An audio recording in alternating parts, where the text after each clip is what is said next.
يخوض فريق الوداد الرياضي مباراته الأولى ضد مانشستر سيتي الإنجليزي يوم 18 يونيو المقبل بملعب لينكولن فاينانشال فيلد بمدينة فيلادلفيا بالولايات المتحدة الأمريكية لحساب المجموعة السابعة من كأس العالم لكرة القدم للأندية 2025.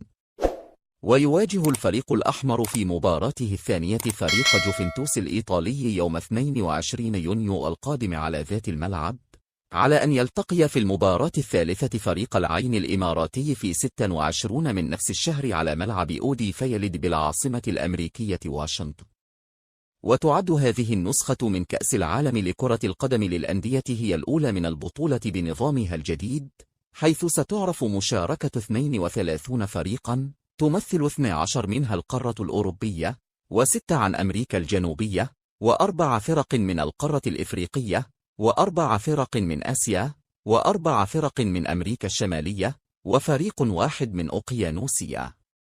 وستتأهل الفرق الواحد 6 التي احتلت المركزين الأول والثاني من كل مجموعة من المجموعات 8 إلى مرحلة الإقصاء المباشر.